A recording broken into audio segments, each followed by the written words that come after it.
একবার তো অবস্থা খারাপ হয়ে গেছে। গাড়িতে চার্জ নাই।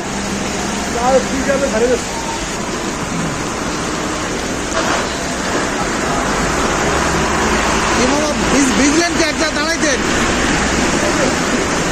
একবার তো অবস্থা খারাপ হয়ে গেছে। গাড়িতে চার্জ নাই। যদি দাঁড়াইতে চান তা গাড়ি ভিতরে রাখতে পারেন। দেখলাম যে ঠেলে ঠেলে আনতেছেন, আমারও রিক্সা দরকার, আনতে দেয় ঠেলে আনতেছেন।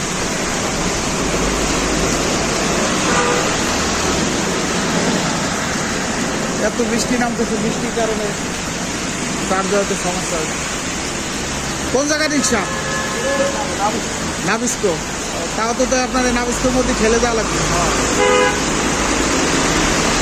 এটা মানে অনেকক্ষণ ধরে বৃষ্টি নামতেছে, মনে হয় এক দেড় ঘন্টার বেশি। হাইটে আসতেছেন কোন জায়গা থেকে? গুলিস্তান তো হাইটে আছে না?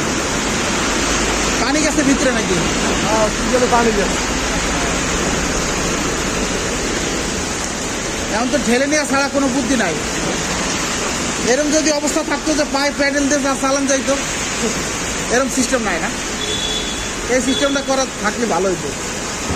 হঠাৎ করে যে কোনো সময় বন্ধ হয়ে যাইতেই পারে, তাই না? হঠাৎ করে মনে করেন একটা তার ছিঁড়ে গেল বা একটা কিছু বিপদ আপদ হইতেই পারে।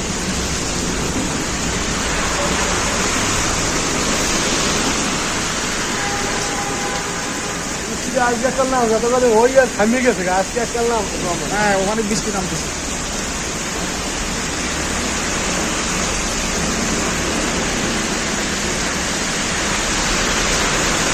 বৃষ্টির ফোঁটাটাও তো একবারে বড় বড় ফোঁটা। নামানা নামানা করলে অনেক বৃষ্টি নামলো এবার। এই ব্যাটারি রিক্সা, আর এটা ব্যাটারি নষ্ট হয়ে গেছে, উনি গুলিস্তানতে ঠেলে আনছে। আমি তো ওনার খুশি হয়েছিলাম, ভাবছিলাম মনে হয় রিক্সা যাওয়া যাবে, আমি দেখি যে নষ্ট।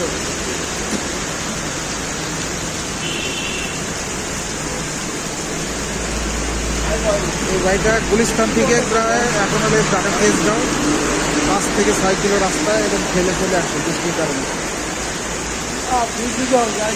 হ্যাঁ চলে যান, আর কি করা, বা আর হয়তো 1 কিলো আছে, 1 কিলো কি আর করা, বিপদ তার বলে কই আসে না।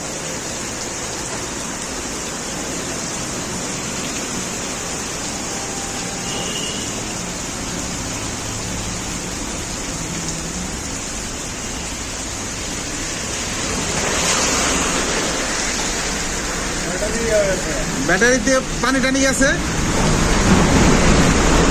এই লোকটা গুলিস্তানের থেকে ঠেলে আনছে গাড়ি।